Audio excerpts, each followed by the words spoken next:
Today, we will talk about 10-way financial freedom. In order to have financial freedom, you must take ownership of your finances so you aren't buried in a pile of debt. Instead, you will be papered for unexpected events and expenses by actively saving. 1. Understand where you are at. You can't gain financial freedom if you do not have a starting point.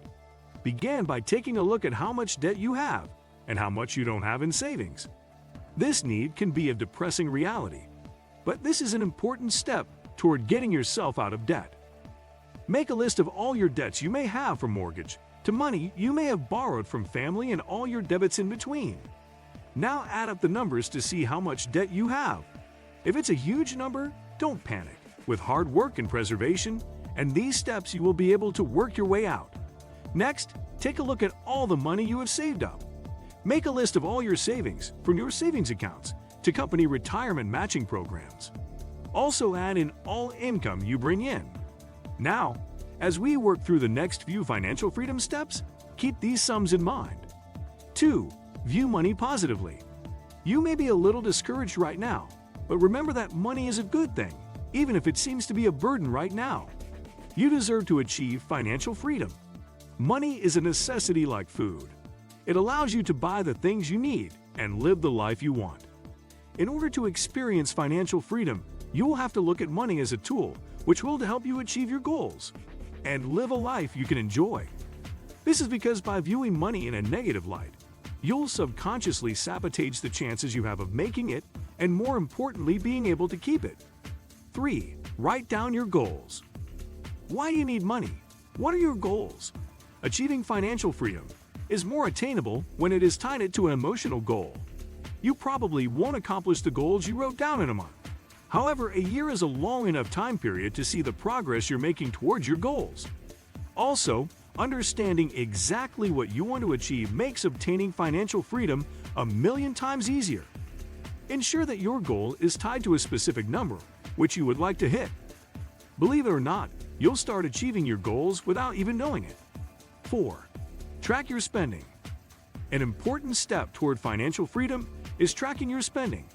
There are many apps online which you can use. These apps will let you know how much money you're spending, which categories you've overspent in, how much money is in all of your accounts, and how much debt you have. Many of them also have goal-keeping section of the user interface, which will allow you to stay focused on your goals. 5. Pay yourself first. Paying yourself first is a very important step in gaining the financial freedom you crave. This simply means putting a set amount of money in your savings account before paying anything else. Why? This is because if you want to pay yourself 10% of your pay per period first, then whatever's left over needs to go towards bills. If you don't have as much as necessary to cover those bills, then you're forced to pick up a side income to make up the costs. By paying yourself first, you guarantee that you're always putting money aside to invest in yourself. By doing the opposite, you only get whatever is left over, which usually isn't substantial enough to help you save and experience financial freedom. 6. Spend less.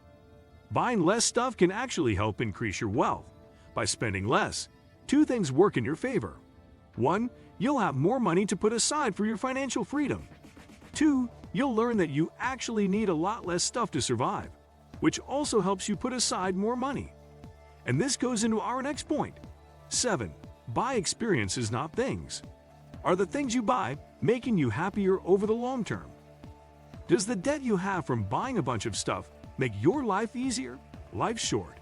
It's not about hoarding all your cash until you're 65. You're allowed to enjoy life while you're alive, and at the end of the day, the things which will help you live a more fulfilled life will be the experiences you have, not the things you own. Life is made up of moments. The best ones come from quality time spent with friends and family. While some products can help bring you closer to your family, like weekly family video game night, most of them don't add much value. 8. Pay off debt. A lot of people feel the same thing after finishing their last debt payment, relieved. If you have $50,000 of debt, even if you have $30,000 cash in the bank, you can't really call yourself financially free. You're still $20,000 in the hole. While paying someone else isn't as glamorous as having money in the bank, it does bring you closer to financial freedom. There are two main methods of paying off debt: snowball and avalanche. Snowball is when you pay off the smallest debt first. Avalanche is when you pay off the debt with the highest interest rate. You need to decide what works best for you. Paying off a big debt lifts a massive weight off your shoulders. After paying off your debt, you see the amount of money you have in the bank rise. It's an awesome feeling watching the number climb, even if you had to watch it fall at the beginning. And it keeps you motivated to continue growing it. 9. Create additional sources of income. Okay, at this point, you're probably thinking, my debt is a lot more than my salary. How can I pay it off if I don't make enough? If you're serious about financial freedom, you will have to sacrifice some blood, sweat, and tears. Your 9-to-5 might not cut it. If that's the case, you need to step it up and look for money outside your current job. Some experts recommend having 7 streams of income. If you have a 9-to-5 job, congratulations, you have one. Only 6 more to go. 10. Invest in your future. The last financial freedom tip is an important one. Say you follow the advice and recommendations in this article. Get out of debt and grow your savings. That might be enough to help you out right now. But what if the unexpected happens? Will you be prepared for it? It's important to set aside money for rainy days, retirement, and other unexpected expenses. If you got that 9-to-5 job, talk to your company about adding a retirement plan, or check to see if you're already having deductions made towards it. The deduction gets taken out before it hits your account, so you never feel like you're losing money. And it's pretty cool to check it out periodically and see your savings grow. Next, you also want to save enough money for an emergency fund. Some experts say $10,000 is fine, while others say 6 months of your salary. And to be honest, those numbers can seem pretty high if you don't make a lot of money. So instead, start with a goal you can afford, like $100 your first month. Also, as you start earning more income, start increasing your goal to $500 a month to $500 bi-weekly and so forth. If you overspent on credit and a high credit card bill comes up, don't use your emergency fund. Focus on taking up more active income opportunities so you can pay it down faster. What do you think of our video? Let me know in the comment section below. Before you go, please hit the like button and subscribe to my channel.